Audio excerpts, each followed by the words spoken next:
என்னை தொட்டுப்பார், என்னை சீண்டிப்பார் அப்படின்னு சொல்லியிருந்தாரு சீமானு. இப்போ அவருங்க பேரில் எஸ்சி எஸ்டி வன்கொடுமை சட்டம் பாஞ்சிருக்கு சார். இதில் நல்லாவே தெரியும் நாம் பேசுனது தவறுன்றது தெரியுது. அதனால் பலருடைய மனக்காயங்கள் ஏற்பட்டிருக்கு. நீங்கள் பேசுகிறீங்க, அந்த பேசுறதுனால யாருக்கும் எந்த விதமான பிரச்சனையும் இல்லைங்கன்னு சொன்னால் பரவாயில்ல. கலைஞர் அவர்கள் வருத்தம் தெரிவிச்சிருக்காரு மக்கள்கிட்டே பொது வருத்தம் தெரிவிச்சிருக்காரு. பலரும் கூட பார்த்தீங்கன்னா மன்னிப்பு கேட்டிருக்கிறாங்க. இதெல்லாம் நடந்திருக்கு. அரசியல் கட்சியில் நடக்காது, பொது வாழ்க்கையில் இதெல்லாம் நடக்கும்.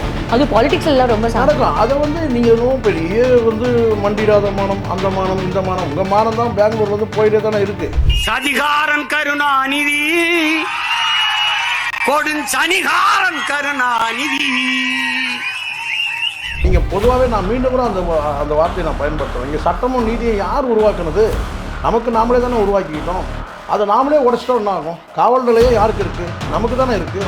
அந்த காவல் நிலையத்தையே நீங்கள் பார்த்தீங்கன்னா நீங்கள் துச்சமாக பேசுகிறீங்கன்னு சொன்னால் இங்கே யாருக்கு பாதுகாப்பு கொடுக்க முடியும்?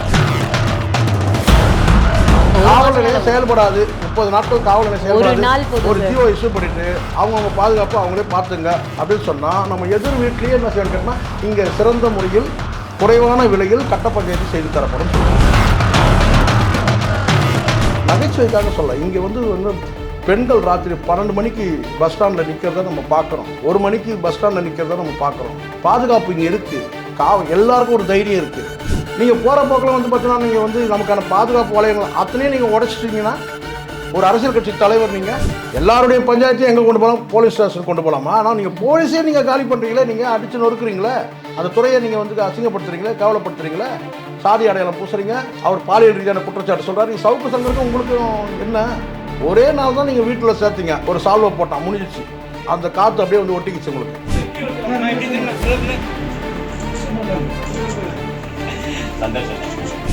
அதை நீங்கள் மதிக்கணும். நீங்கள் என் மேலே ஒரு 130 வழக்கு இருக்குது. நீங்கள் வழக்கு போடு, அது 200 ஆகிட்டு போட்டோம். அதில் நான் குப்பத்தொழியில் போடுவேன். இதெல்லாம் எப்படியான பேச்சுக்கள்? நீங்கள் தானே வழி நடத்தணும்.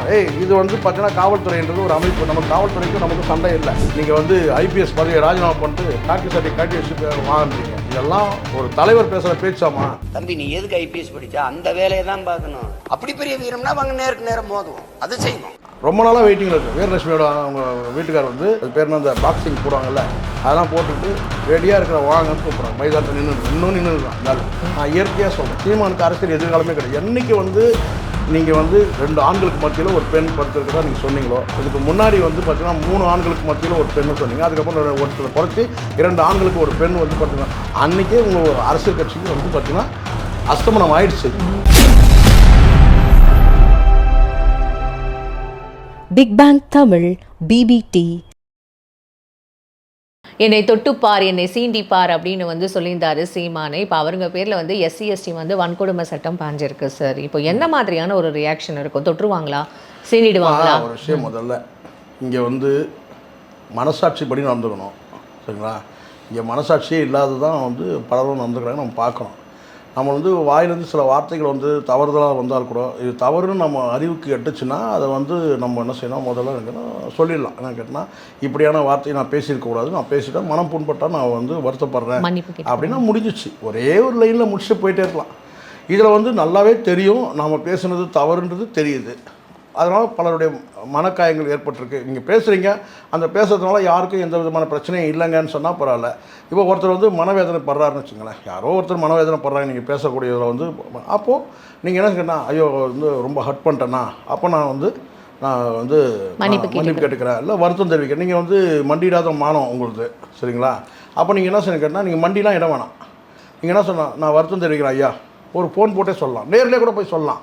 ஐயா அது மாதிரி நடந்துன்னா நான் வருத்தம் தெரிவிக்கிறேன்னு சொல்லிட்டு. கடந்த காலத்தில் இதெல்லாம் நடக்காமல் இல்லை. கடந்த காலத்தில் கலைஞர் அவர்கள் வருத்தம் தெரிவிச்சிருக்காரு மக்கள்கிட்டே பொது வருத்தம் தெரிவிச்சிருக்கிறாரு. பலரும் கூட பார்த்தீங்கன்னா மன்னிப்பு கேட்டிருக்கிறாங்க. இதெல்லாம் நடந்திருக்கு. அரசியல் கட்சியில் நடக்காது, பொது வாழ்க்கையில் இதெல்லாம் நடக்கும்.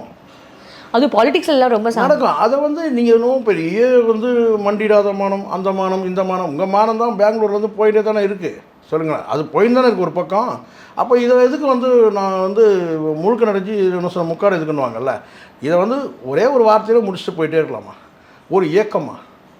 நீங்கள் தனிநபர் இல்லை, ஒரு இயக்கம். நீங்கள் உங்களுடைய பாதிப்பின் மூலமாக ஒரு இயக்கமும் பாதிக்குது. அப்போ நீங்கள் என்ன பண்ணணும்? இதை ஒரு ஈகோ பிரச்சனை, தனி மனித ஈகோக்கெலாம் இங்கே இடமே கிடையாது. சரிங்களா? நீங்கள் ஒரு அமைப்பை நடத்துறீங்க, ஒரு இயக்கத்தை நடத்துறீங்கன்னா சகிப்புத்தன்மை வேணும். அப்போ நீங்கள் தவறாக பேசிட்டீங்கன்னா அந்த தவறை வந்து பார்த்தீங்கன்னா நான் பேசிட்டேன், இதை வருத்தம் முடிஞ்சிச்சு, லைன் நீங்கள் அதை மீண்டும் நீங்கள் அதை அழுத்தமாக பதிவு பண்ணும்போது அப்போ வந்து அதுக்கான அமைப்புகள், சட்ட ரீதியான அமைப்புகள் வேலை செய்யுமா இல்லையா? கண்டிப்பாக சார். நீங்கள் பொதுவாகவே நான் மீண்டும் கூட அந்த வார்த்தையை நான் பயன்படுத்துகிறேன். இங்கே சட்டமும் நீதியும் யார் உருவாக்குனது? நமக்கு நாமளே தானே உருவாக்கிக்கிட்டோம். அதை நாமளே உடைச்சிட்டோம். என்ன ஆகும்? காவல் நிலையம் யாருக்கு இருக்குது? நமக்கு தானே இருக்குது. அந்த காவல் நிலையத்தையே நீங்கள் வந்து பார்த்தீங்கன்னா நீங்கள் வந்து துச்சமாக பேசுகிறீங்கன்னு சொன்னால் இங்கே யாருக்கு பாதுகாப்பு கொடுக்க முடியும்? இதானே உண்மை. கண்டிப்பாக சார். நீங்கள் வந்து இல்லை இப்போ நான் உங்களுக்கு சொல்கிறேம்மா, ஒரே ஒரு நாள் வந்து ஒரு நாள் அல்லது ஒரு வாரம் இல்லை ஒரு மாதம் ஒட்டுமொத்தமாக காவல் நிலையத்துக்கு லீவ் விட்டுறாங்கன்னு வச்சுங்களேன். ஒட்டுமொத்தமாக காவல் நிலையத்துக்கு லீவ் ஃபுல்லாக 30 நாள் லீவ். என்ன ஆகும் நீங்கள் நினைக்கிறீங்க? கண்டிப்பாக சார். ஐயோ, அதை நினச்சி கூட கற்பனை பண்ணி பார்க்க முடியுமா? ஒரு நாள் நீங்கள் காவல் நிலையம் செயல்படாது, 30 நாட்கள் காவல் நிலையம் செயல்படாது, ஒரு ஜியோ இஷ்யூ பண்ணிட்டு அவங்கவுங்க பாதுகாப்பு அவங்களே பார்த்துங்க அப்படின்னு சொன்னால் நம்ம எதிர் வீட்லேயே என்ன செய்யணும்னு கேட்டால் இங்கே சிறந்த முறையில் குறைவான விலையில் கட்ட பஞ்சாயத்து செய்து தரப்படும் சொல்லுவோம். போர்டே வச்சுருவானுங்க. ரவுடி பசங்க போர்டே வச்சுருவானுங்க. என்னென்னா இங்கே வந்து சிறந்த முறையில் குறைந்த விலையில் கட்ட பஞ்சாயத்து செய்து தரப்படும். அப்போ நீங்கள் எல்லாத்தையும் கொண்டு போகலாம். எதிர் வீட்டுக்காரன் வந்து பார்த்தீங்கன்னா வந்து குடிச்சிட்டு விழுந்துருந்தால் கொண்டு போகலாம், இல்லை வந்து காவல் தண்ணி வந்துடுச்சுன்னா கொண்டு போகலாம். எல்லா பஞ்சாயத்தும் அங்கே தீர்த்து வைக்கப்படும். கண்டிப்பாக சார். புரியுதுங்களா? அப்படியே கூட கேட்டு வரலாம். வேறு ஏதாவது வேணும்னா கூட, சார் வந்து இங்கே வந்து நான் வந்து ஒரு வீட்டை வந்து பூட்டை உடைக்க போகிறேன், நீங்கள் எங்களுக்கு பாதுகாப்பு தர முடியும் கேட்டால் அவள் தாராளமாக நீங்கள் உடைக்கிறீங்க, நானே உடச்சி கொடுக்குறேன்னு. இது நீங்கள் அவ்வளோ கஷ்டப்படுறீங்க, அதுக்கான கட்டணத்தை கொடுத்துருங்க, நாங்களே உடச்சி எந்த வீடு மட்டும் சொல்லுங்கள் சார். எதிர் வீட்டை ஒரு 10 நாள் ஊருக்கு போயிடுறாங்க சார், நான் ஓகே அவ்வளோதானே, நானே உடச்சி கொண்டு வந்து தரேன். இதாங்க நடக்கும். நீங்கள் நகைச்சுவைக்காக சொல்ல. இங்கே வந்து பெண்கள் ராத்திரி 12 மணிக்கு பஸ் ஸ்டாண்டில் நிற்கிறத நம்ம பார்க்குறோம், 1 மணிக்கு பஸ் ஸ்டாண்டில் நிற்கிறத நம்ம பார்க்குறோம். பாதுகாப்பு இங்கே இருக்குது. எல்லாருக்கும் ஒரு தைரியம் இருக்குது. காவல் நிலையம் அந்த ஊரில் எங்கேயோ ஒரு ஒதுக்குப்புறமான ஒரு இடத்துல தான் இருக்குது. புரியுதுங்களா? ஆனால் நாம் இங்கேயோ ஒரு மூலையில் இருக்கிறோம். ஆனால் நம்மளை ஒட்டுமொத்தமாக வந்து பார்த்தோன்னா அந்த காவல் நிலையன்றது வந்து நமக்கு ஒரு பாதுகாப்பு வந்து தருது. அதை நம்ம உணரணும். இங்கே இருக்கிறவர் வந்து பார்த்தீங்கன்னா வந்து காவல்துறை அதிகாரிகள் எல்லாம் வந்து பார்த்தீங்கன்னா வந்து நீங்கள் வந்து காவல் நிலையத்தில் எல்லோரும் யோக்கியமானால் சில பேர் பேசுவான். இங்கே எல்லா துறையிலும் கருப்பாடுகள் இருக்குது. எல்லா துறைகளையும், அரசு துறை எல்லா துறையிலும் கருப்பாடுகள் இருக்குது. 1-2 இருக்கும், இல்லாமலாம் இல்லை 4-5 கூட இருக்கும். ஆனால் மீதி 95 நீங்கள் போகிற போக்கில் வந்து பார்த்தீங்கன்னா நீங்கள் வந்து நமக்கான பாதுகாப்பு வளையங்கள் அத்தனையும் நீங்கள் உடைச்சிட்டிங்கன்னா ஒரு அரசியல் கட்சி தலைவர் நீங்கள் அப்படி தான் சொல்கிறாங்க. அப்போ நீங்கள் அது மாதிரி பண்ணிங்கன்னா அப்போது சட்டம் அதனுடைய வேலை செய்யலாமா? இங்கே யாராக இருந்தாலும் சட்டம் வேலை செய்யுமா? யாராக இருந்தாலும் சட்டம். நாளைக்கு எனக்கு நானே கூட வந்து தப்பாக பேசுகிறேன், ஒருத்தர் பாதிக்கப்படுறாங்க, போய் புகார் தந்தாங்கன்னா சட்டம் அது வேலையை செய்யும். அதை நீங்கள் மதிக்கணும். நீங்கள் என் மேலே ஒரு 130 வழக்கு இருக்குது, நீங்கள் வழக்கு போடு, அது 200 ஆகிட்டு போட்டோம், அதில் இருக்க வந்து நான் குப்பத்தொட்டியில் போடுவேன். இதெல்லாம் எப்படியான பேச்சுக்கள்? நீங்கள் இதை பேசுகிறீங்களே, நாளைக்கு நீங்களும் தானே ஒரு முதலமைச்சர் ஆக போகிறீங்க அப்படி சொல்லிட்டு இருக்கீங்க. அப்போ நாளைக்கு நீங்களும் தானே காவல்துறையை வந்து நிர்வாகம் பண்ணுவீங்க. இப்போ நீங்களும் தானே சில பேர் மேலே வந்து பார்த்தீங்கன்னா வழக்கு தொடர சொல்லுவீங்க. இதெல்லாம் இயல்பாக நடக்கிறது தானே. யார் வந்தாலும் வந்து பார்த்தீங்கன்னா அவங்களுக்கு வந்து வேலை செய்யறதுக்கு தானே காவல்துறை இருக்குது. உண்மை சார். இப்போ நீங்கள் இப்படி பேசுகிறீங்க, உங்களுடைய தொண்டர்களுடைய நிலைமை என்னம்மா சொல்லுங்கள். நீங்கள் இவ்வளோ பேசுகிறீங்க, அப்போ சாட்டை துரைமுருகன் எவ்வளோ பேசுவான்? நீங்கள் உங்கள் தளபதி நீங்களே இப்படி பேசுகிறீங்கன்னா, ஏற்கனவே அவன் வந்து பார்த்தீங்கன்னா வெறும் டம்ளரே அவன் பாயாசம் குடிப்பான். பத்தாத்துக்கு நீங்கள் பால், சேமியா, ஜவ்வரிசி எல்லாம் போட்டு கொதிக்க வச்சு கொடுக்குறீங்க, சர்க்கரையும் போட்டு கொடுக்குறீங்க. அவன் என்ன பண்ணுவான் சொல்லுங்கள்? நீங்கள் சொல்லுங்கள். கரெக்டு தான் சார். அது இப்போ நீங்கள் தானே வழி நடத்தணும். இது வந்து பார்த்தீங்கன்னா காவல்துறைன்றது ஒரு அமைப்பு. நமக்கு காவல்துறைக்கும் நமக்கும் சண்டை இல்லை. நம்முடைய சண்டை யார்? அரசியல்வாதிகளோட சண்டை. போடுங்க, இதானே கரெக்டு. நீங்கள் பேசுகிற அத்தனை டயலாக்கு இங்கே இருக்கிற அத்தனை தலைவரும் பேச முடியும். முதலமைச்சர் பேச முடியும், வந்து எதிர்க்கட்சி தலைவர் பேச முடியும், அடுத்து இருக்கிற அத்தனை கட்சி தலைவர்களும் பேச முடியும். நீங்கள் பேசுகிற டயலாக்லாம் நீங்கள் ஒன்றும் புதுசாக ஒன்றும் கண்டுபிடிச்சி கொண்டு வந்து கிடையாது. நீங்கள் இந்த மேடையில் முழங்குறீங்களே, இதோட பேச்செல்லாம் நாங்கள் பார்த்துட்டோம். இதெல்லாம் ஒன்றும் கிடையாது. ஆனால் நீங்கள் பேசுகிறது வந்து பார்த்தீங்கன்னா உங்களை தொண்டர்களை எப்படி ஃபாலோ பண்ணுவாங்கன்னு பாருங்கள். ஒரு பொறுப்பாக யோசிங்க, ஒரு யோசித்து பேசுங்க. வாயிலிருந்துலாம் பேசிட்டு போக முடியாது. நான் பெரும்பாலும் பார்த்துருக்கிறேன். எமோஷனலாக பேசுறது, அன்கண்ட்ரோல்டாக பேசுறது. எஸ், ஒரு மேடையில் நீங்கள் பேசுகிறீங்க, அப்போ நீங்கள் அது சரி எல்லாம் பேசுகிறீங்க, ரைட். அரசியல்வாதியை பேசுகிறீங்க, அவனை பேசுகிறீங்க, இவனை பேசுகிறீங்க, எல்லாம் பேசுகிறீங்க. ஆனால் நமக்கு பாதுகாப்பு தரக்கூடிய காவல்துறை அதிகாரிகளே பேசுகிறோம். சவுக்கு சங்கருக்கும் உங்களுக்கு என்ன சார் வித்தியாசம்? சவுக்கு சங்கர் அப்படி தானே பேசினார். எல்லாருடைய பஞ்சாயத்தையும் எங்கே கொண்டு போகலாம்? போலீஸ் ஸ்டேஷன் கொண்டு போகலாமா? ஆனால் நீங்கள் போலீஸே நீங்கள் காலி பண்ணுறீங்களே, நீங்கள் அடித்து நொறுக்குறீங்களே, அந்த துறையை நீங்கள் வந்து அசிங்கப்படுத்துறீங்களே, கேவலப்படுத்துறீங்களே, சாதி அடையாளம் பூசுறீங்க. அவர் பாலியல் ரீதியான குற்றச்சாட்டு சொல்கிறார். சவுக்கு சங்கருக்கும் உங்களுக்கும் என்ன? ஒரே நாள் தான் நீங்கள் வீட்டில் சேர்த்தீங்க, ஒரு சால்வை போட்டான், முடிஞ்சிச்சு. அந்த காற்று அப்படியே வந்து ஒட்டிக்கிச்சு உங்களுக்கு. இதுதான் உண்மை. ஜெயிலேருந்து வந்த உடனே நேராக போய்ட்டு தலையில் எண்ணெய் வச்சு குளிச்சுட்டு வாப்பான்னு சொல்லியிருக்கணும். அவன் நேராக வந்தவன்னு கேட்டால் வந்து கேட்டால் ஒரு சால்வையை போட்டான், நீங்கள் மாட்டிக்கினீங்க. அவன் இது வந்துடுச்சு. அதில் வந்து காவல் நிலையத்தோடு காவல் அதிகாரிகளோடு மோதுறீங்க. இப்போது காவல் அதிகாரியோட மோத வேணும்னு சொல்லமா, நீங்கள் பொதுவில் சொல்லுங்கள். காவல்துறையே, ஏவல் துறையே, நீ ஏவல் துறை ஆயிட்டியா, ஆளுங்கட்சிக்கு நீ அடிமை சேவகம் செய்யறியா, பொதுவில் கேளுங்க. காவல்துறை பொதுவில் நீங்கள் பேசுகிறீங்க, காலங்காலமாக பேசுகிறது தான் அது. அவங்க அது இந்த பக்கம் வாங்கி இப்படி காதுக்குள்ளே விட்டா பரவாயில்ல, இப்படியே விட்டுருவாங்க. காதுக்குள்ளே விட்டதான் பிரச்சனை, இதை வாங்கி இப்படியே விட்டு போயிட்டே இருப்பாங்க. ஏன்னா இது வழக்கமாக எல்லாரும் சொல்கிறது தான். எல்லா ஆட்சியும் மாறும்போது சொல்ல வேண்டியது தான். நீங்கள் சொல்கிறது எப்படி இருக்குது?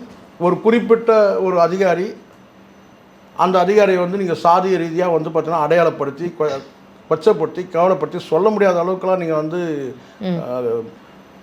இதில் வந்து இணையத்தில் வந்து மோசமாக அதெல்லாம் பார்க்க கூட முடியல. அப்படி இருக்குது. இதுக்கு மேலே என்ன செய்ய முடியும்? இதுக்கு மேலே வந்து பார்த்தீங்கன்னா அந்த அதிகாரி என்ன பண்ண முடியும் சொல்லுங்கள்?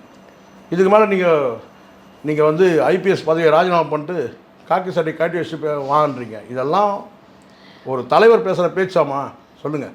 இது உண்மையாகவே யாரும் இங்கே வந்து அவன் ஏற்கனவே வெயிட்டிங்கில் இருக்கிறான். அந்த வீரலட்சுமியோட ஹஸ்பண்டு தெரியல உங்களுக்கு? தெரியுமா தெரியாதா? அவன் வெயிட்டிங்கில் இருக்கிறான். நீ எப்போ வருவேன்னு அவன் கூப்பிட்டு இருக்கிறான் ஒரு பக்கம். நீ அவங்ககிட்டலாம் நீ போயிருக்கணும். கரெக்டாக இல்லை தப்பமா? சார் ரொம்ப நாளாக வெயிட்டிங்கில் இருக்குது. வீரலட்சுமியோட அவங்க வீட்டுக்கார் வந்து கையில் அந்த இது என்ன இந்த அது பேர் என்ன, அந்த பாக்ஸிங் போடுவாங்கல்ல, அதெல்லாம் போட்டுக்கிட்டு ரெடியாக இருக்கிற வாங்கன்னு கூப்பிட்றாங்க. மைதானத்தை இன்னும் நின்றுருக்கான். இந்த ஆள் எவ்வளோ நாள் தான் காக்க வைப்பீங்க? அங்கே விட்டுட்டு நேராக வந்து நீ வந்து இங்கே யாரும் பெரிய வீரெல்லாம் கிடையாதுமா. இங்கே பெரிய யார் வல்லவனுக்கு வல்லவன் இருந்துகிட்டே இருப்பான். இங்கே வந்து முதல்ல வீரத்துக்கும் வந்து முரட்டுத்தனத்துக்கும் வித்தியாசம் தெரியாமல் இருக்கலாம் பல பேர். அதில் ஒரு ஆள் தான் சீமான். இங்கே வீரன்றது வந்து பார்த்தீங்கன்னா நீங்கள் நினைக்காதீங்க. வீரன்னா என்னன்றது முதல்ல அடிப்படையில் படிக்கணும். முதல்ல கரெக்டு தான் சார். நீங்கள் பண்ணுறது அத்தனையும் கேட்டால் முரட்டுத்தனம். இந்த முரட்டுத்தனம்லாம் வந்து வேலைக்காகாது. பிரபாகரன் அதாவது ஒரு இவர் வந்து அதை வந்து ஒரு இதுவா வச்சுக்கிட்டு வந்து பிரபாகரனை பற்றிலாம் இவங்க வந்து பேசுறதுக்கு தகுதியே இல்லாத இது. ஏதோ இந்த ஒரு போட்டோ வச்சுக்கிட்டு நீ வந்து ஒரு கட்சியை கட்டமை ஏதோ ஒன்று பண்ணிட்டு இருக்கிறேன்னு வச்சுங்களேன். ஏதோ ஒன்று நடந்துகிட்டு இருக்கு. ஏதோ நீ வந்து அது வந்து ஒரு கம்பெனி மாதிரி நடிச்சுக்கிட்டு ஏதோ ஒரு வசூல் ஆகிட்டு இருக்குது. ஒரு தேர்தலையும் வந்து பார்த்தீங்கன்னா இந்த கிழக்கு வாசல் ஒரு படம் பார்த்தீங்களா, அதில் ரேவதி வந்து பார்த்தீங்கன்னா நேர்ந்து விட்டுருப்பாங்க. அந்த ரேவதினா அந்த கேரக்டர் வந்து அவன் நேர்ந்து விட்டுருப்பாங்க கோயிலுக்கு. அப்போ சின்ன பொண்ணாக இருக்கும்போது பார்த்தீங்கன்னா வந்து வீடு வீடாக போயிட்டு பிச்சைன்னு சொன்னால் உங்களுக்கு கஷ்டமாக இருக்கும்ல, தர்மம் வீடு வீடாக போய் தர்மம் வாங்கிக்கின்னு. ஏன் உங்களுக்கு கஷ்டமாக இருக்காதா? இல்லை எனக்கு நான் பிச்சைன்னு சொல்லுவேன். அது உங்களுக்கு என்ன சொல்ல கேட்டேன், நீங்கள் என்ன உங்களுக்கு கஷ்டமாக இருக்காதா? எனக்கு கஷ்டமாக தான் இருக்கு. சொல்லாதீங்க. அப்போ நான் சொல்கிறேன் கேளுங்க சரிங்களா? சரி பிச்சை சொல்கிறேன். பிச்சை அம்மா நான் தாயமாக வந்திருக்கேன் வீடு வீடாக போயிட்டு. எது அம்மா நான் தாயமாக வந்திருக்கேன், அக்கா நான் தாயமாக வந்திருக்கேன்னா நேரம் வருவாங்க. ஒரு கொஞ்சம் அரிசியை கொண்டு வந்து அந்த பையில் ஜோல்னா பையில் போடுவாங்க, காசை போடுவாங்க. அது மாதிரி ஒரு தேர்தலுக்கும் போயிட்டு எவன்லாம் வந்து இல்லீகல் பிஸ்னஸ் பண்ணுறானோ, எவன்லாம் மக்களுக்கு விரோதமாக வந்து பார்த்தீங்கன்னா வந்து தொழில் நடத்துகிறானோ அவனுக்கிட்ட போய் பிச்சை எடுத்து கட்சியை நடத்திட்டு அதையும் சொல்லக்கூடாதுன்னு சொன்னால் எப்படி? அதுக்கு நீங்கள் இந்த கம்பேரிசன் வேண்டாமே. அது நகைச்சுவையாக எவ்வளவோ கம்பேரிசன் இருக்குது, அது பண்ணியிருக்கலாமே. இல்லை இது ஒன்றும் நீங்கள் நகைச்சுவை நான் நகைச்சுவாக சொல்லவே இல்லை. நகைச்சுவை உணர்வுபூர்வமாக சொல்கிறேன். இல்லை உணர்வுபூர்வமாக தான் நான் படத்தில் அப்படி வந்து ஒரு பரிதாபமான ஒரு காட்சி இருக்குன்றேன். அந்த மாதிரி தான் உன் நிலைமை இருக்குன்ற நான். எதுக்குன்னா என்ன கேட்டேன், என்ன நீ நேரடியாக சொல்ல மாட்டேற, இதுக்குன்னு உன் தம்பிங்களை செதுக்கி வச்சுருக்க, அவனை போய் அண்ணா அமைச்சாருன்றாங்க. அந்த மாதிரி அந்த கேரக்டரில் அந்த பொண்ணு சொல்லும் நான் தாயமாக வந்திருக்கேன்னு. அந்த மாதிரி தான் இருக்குன்றேன். பிச்சை எடுத்து கட்சி நடத்துறீங்க. நான் சொல்கிறது எதுக்காக சொல்கிறேன்னு கேட்டிங்கன்னா, நீங்களே பிச்சை எடுத்து கட்சி நடத்த நீங்கள் தான் சொல்லியிருக்கீங்க பகிரங்கமாக. நான் சொல்லவே இல்லை. ஒரு மேடையிலும் நான் பிச்சை எடுத்து நானே வந்து பார்த்தீங்கன்னா ஒன்றும் இல்லாத பையன் அந்த பையன் நீங்கள் தான். நீங்கள் ஒரு கட்சி தலைவனாக மேடையில் நாகரிகமாக பேசுங்கன்ற நான். இல்லைன்னா போய் எங்கேயாவது படிங்க நாகரிகமாக பேசுகிறது எப்படின்றது. ஏதாவது இப்போ அண்ணாமலை போயிருக்காருல, லண்டன் போயிருக்காருல, நீங்களும் ஒரு டிக்கெட் போட்டு போங்க. இல்லை வேறு யார்ட்டையாவது போய் வந்து எப்படி வந்து ஒரு அரசியல் கட்சி நடத்துகிறேன், ஒரு தமிழ் தேசியம் பேசி நான் அரசியல் கட்சி நடத்துகிறேன், எப்படி நான் மேடையில் பேசுறது அப்படின்னு பாருங்கள். எனக்கு தெரிஞ்சு நான் சொல்லுங்க, சீமானுக்கு எதிர்காலமே கிடையாது. நான் இயற்கையாக சொல்கிறேன், சீமானுக்கு அரசியல் எதிர்காலமே கிடையாது. என்றைக்கு வந்து நீங்கள் வந்து கடற்கரையில் வந்து திராவிட சுடுகாடு அங்கே வந்து 2 பெண்களுக்கு மத்தியில் வந்து ஒரு 2 ஆண்களுக்கு மத்தியில் ஒரு பெண் படுத்திருக்கிறதா நீங்கள் சொன்னீங்களோ, இதுக்கு முன்னாடி வந்து பார்த்தீங்கன்னா 3 ஆண்களுக்கு மத்தியில் ஒரு பெண்ணு சொன்னீங்க. அதுக்கப்புறம் ஒரு சில குறைச்சி 2 ஆண்களுக்கு ஒரு பெண் வந்து பார்த்தீங்கன்னா அன்றைக்கே உங்கள் அரசியல் கட்சிக்கு வந்து பார்த்தீங்கன்னா அஸ்தமனம் ஆயிடுச்சு. இனி அது ஏன்னா இது வந்து நான் உள்ளபூர்வமாக நான் சொல்கிறேன். அந்த வார்த்தையை நீங்கள் வந்து தவறுதலாக ஒரு தடவை பேசிடலாம். அதை மறுபடியும் நான் வந்து ஒரு மேடையில் பேசணும். அதுக்கப்புறம் அதை வந்து நீங்கள் வந்து ஒரு பத்திரிகை கொடுத்து ஆமாம் நான் சொன்னேன், உண்மை தானே நான் சொன்னேன்னா எல்லா எப்படி சார் ஜஸ்டிஃபை பண்ண? சரி, எல்லா உண்மையும் பேசுறியா நீ? எல்லா உண்மையும் பேசுறியா நீ?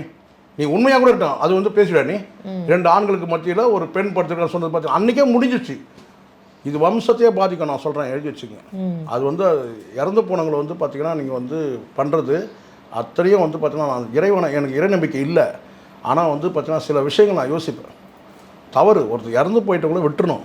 நீங்கள் வாங்க நிகழ்கால ஸ்டாலின் கிட்ட போங்க, உதயநிதி கிட்ட போங்க, எடப்பாடி கிட்ட போங்க, இந்த விஜய் அரசியல் வர்றாரு அங்கே போங்க. இப்படி போய் நீங்கள் விமர்சனம் பண்ணுங்கள். இறந்து போயிட்டவங்களை போயிட்டு நீங்கள் வந்து அதுவும் ஒரு பெண்ணை வந்து இப்படி கொச்சப்படுத்தி பேசுறது அது வந்து பார்த்தீங்கன்னா அது என்னை கேட்டால் வந்து பார்த்தீங்கன்னா வந்து அரசியல் கட்சியை பாதிக்குதுன்னு கிடையாது. இதை யாரும் சொல்லலை, நான் சொல்கிறேன். சீமான் தலைமுறையை பாதிக்கும். என்னை கேட்டால் இந்த மாதிரி வார்த்தை எடுத்துக்க நேராக வந்து சீமான் போயிட்டு இந்த 3 சமாதியிலையும் விழுந்து கும்பிடணும். அப்படியே சாஷ்டாங்கமாக மண்ணில் ஒட்டுற மாதிரி விழுந்து கும்பிடணும். என்ன சாதாரண வந்து பழிசொல் கிடையாது. இது வந்து நீங்கள் நினைக்க இறந்து போனவங்களை வந்து நீங்கள் வந்து அவங்க இறந்து போயிட்டாங்க நீங்கள் நினைக்கிறீங்களா? எங்கேயோ ஒரு இடத்துல இருப்பாங்க. எனக்கு இறை நம்பிக்கை இல்லை, ஆனால் இது போன்ற ஒரு சில நம்பிக்கை உண்டு. எனக்கு பழிக்கக்கூடாதுன்னு நீங்கள் வார்த்தை வேணாம், நீங்கள் வார்த்தை வேணாம், பழிக்கக்கூடாது. 2 ஆண்களுக்கு மத்தியில் ஒரு பெண் படுத்துக்கினா எப்படி இப்படி ஒரு கற்பனை பண்ண முடியுது உங்களால்? நான் கேட்குறேன். தெரியல, நீங்கள் மனுஷன் லிஸ்ட்லேயே வரலையே. மனுஷன் லிஸ்ட்டாக இப்படி ஒரு கற்பனை பண்ண முடியாது. அப்போ எந்த மாதிரியான உனக்கு சிந்தனை இருக்குது? 2 ஆண்களுக்கு அப்படி யாரும் இது வரைக்கும் வந்து பார்த்தீங்கன்னா எத்தனை முறை அண்ணா சமாதிக்கு போயிருக்கிறோம். நம்ம நினச்சி கூட உள்ள ஒருத்தர் வந்து படுத்துட்டு இருக்கிறார் அப்படி கூட நினச்சிக்கிற நேராக போவோம், சமாதி சுற்றி பார்க்க போயிட்டே இருப்போம். எப்படி உங்களுக்கு அந்த மாதிரி ஒரு எண்ணம் வருது? 2 ஆண்களுக்கு மத்தியில் ஒரு பெண் படுத்திருக்குன்னு எவ்வளோ கேவலம்! இதை விட ஒருத்தன் கேவலமாக பேச முடியுமா? அப்போவே முடிஞ்சிச்சு உன் அரசியல் வாழ்க்கை. இனிமேல் உனக்கு அரசியல் எதிர்காலமே கிடையாது. நான் சொல்கிறேன் பாருங்க. நீ ஒரு தடவை நீ வந்து மேடையில் பேசிட்டேன், ஃப்ளோவில் பேசிட்டேன்னு சொல்லலாம். ஆனால் பத்திரிகை கொடுத்து அது மறுபடியும் கன்ஃபார்ம் பண்ணுற பாரு. ஆமாம் நான் சொன்னேன், நான் உண்மை தானே, நீ தான் எல்லாம் உண்மையை பேச சொல்ல. பெங்களூர்லேருந்து ஒரு தாக்கீது வந்துட்டு இருக்குதா, எல்லாத்தையும் உண்மையை பேசணுச்சா, உட்காந்து சொல்லு, என்ன நடந்து சொல்லு, கேட்குறோம். நீ தான் உண்மையை பேசணுச்சா, தப்புமா வரும். இது மட்டும் வராது, இன்னும் நிறைய வரும். கண்டிப்பாக சார். எங்களுக்கு எல்லா விஷயமும் ரொம்ப அழகாக வந்து எக்ஸ்பிளைன் பண்ணிங்க சார். உங்களோட பொண்ணான நேரத்துக்கு ரொம்ப நன்றிம்மா. Big bang Tamil BBT